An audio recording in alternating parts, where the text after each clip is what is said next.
Welcome to this week's edition of In the Clubhouse with EMD. I'm Andy Kirikides, joined by my wonderful co-host, Keith Glasser. Keith, how we doing? Great. How are you? Good. Today's topic, it's an important one. People are always chomping at the bit to get recruited, and obviously the new recruiting rule has impacted that. But I think what we want to talk about today is really hammering home and providing a little bit of context around this, but really hammering home that you need to be recruitable before you get recruited and why that matters from a focus perspective and why that matters to better understand what your recruiting process could look like. So I'm going to hand you that one to kick this one off, Coach.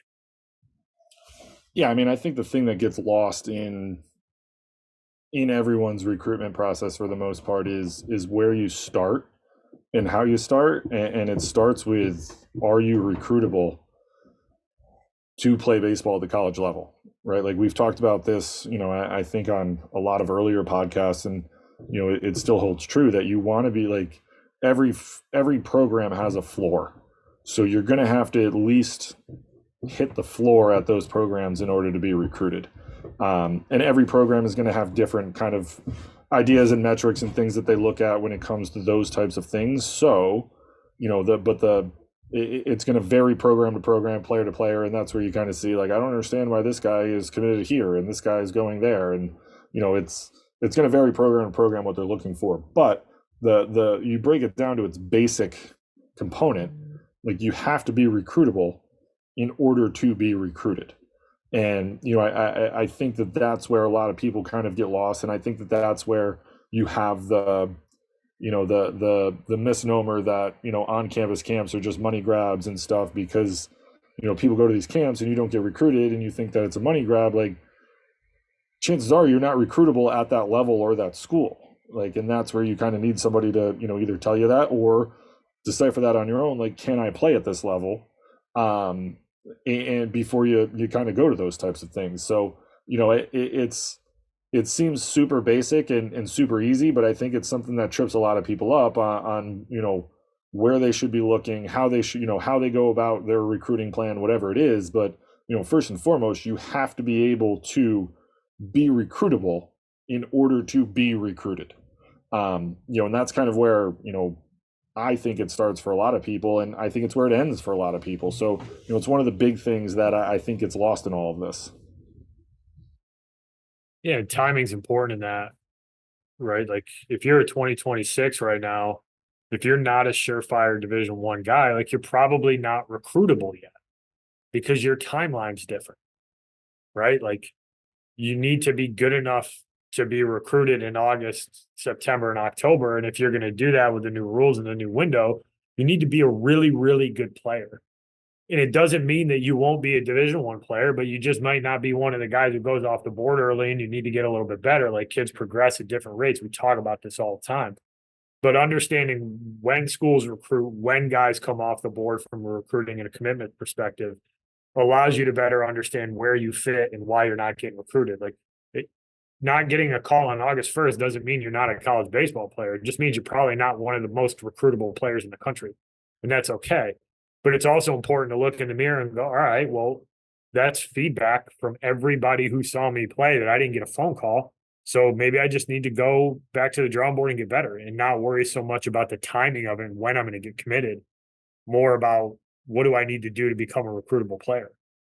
There's guys who are going through the process right now that may have not talked to a single school yet. They're 2025s and they haven't talked to a single school. That's okay, because maybe you're more of a Division II we hate these labels, but maybe you're a guy that's not going to be a recruitable player at any level until June, July, or August or September this year. And that's okay, because there's still Division I, Division II, Division III, and NAIA schools that are all looking for players this summer. You just may not be there right now.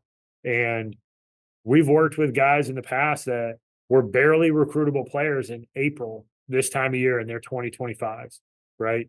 And they're 80 to 82, and they're fringy Division III guys, because Division III baseball is really good, and 80 to 82 doesn't guarantee you that you're a college baseball player.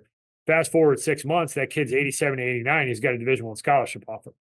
I've I've been through the process with kids that's happened, and the kids who get good results are the ones who focus on putting themselves in a position to be recruited, which is, am I doing the right things in the gym? Am I doing the right things in the classroom? Am I being smart about where I'm going and when I'm spending my money? And making sure that before I get out there and try to expose myself, that I'm actually recruitable at the places that I'm trying to get to.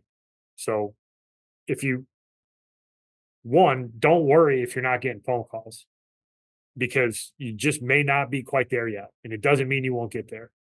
But two, just keep your head down and work and make yourself undeniable from a recruiting perspective.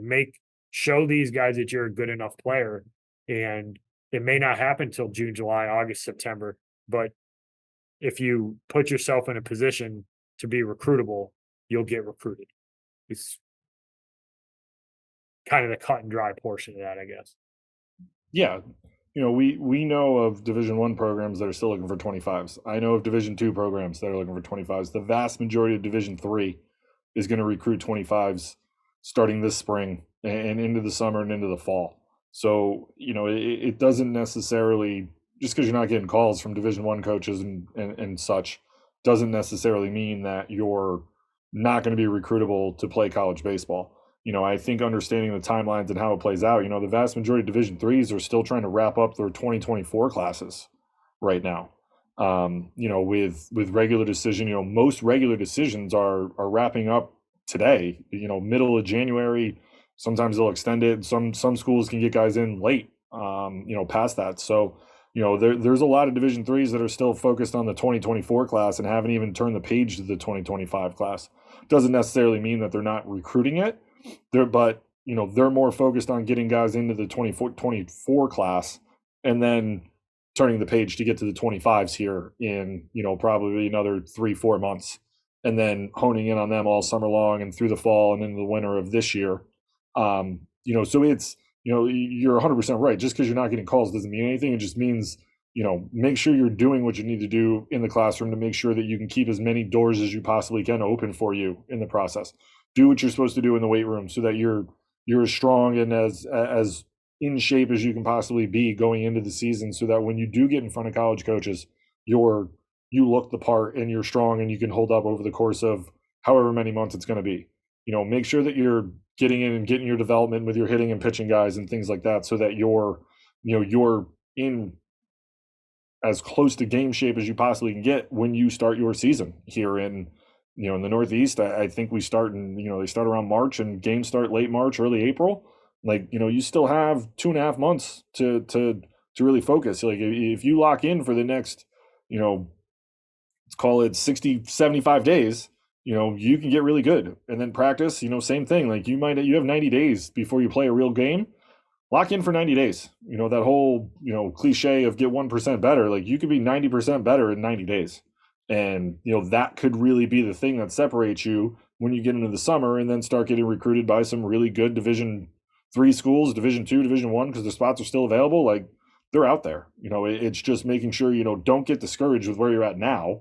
Just understand that, you need to continue to keep working at it so that when your time comes to be in front of people, you can show up and show out and get recruited, because at that point you will be recruitable, which then turns into you being recruited.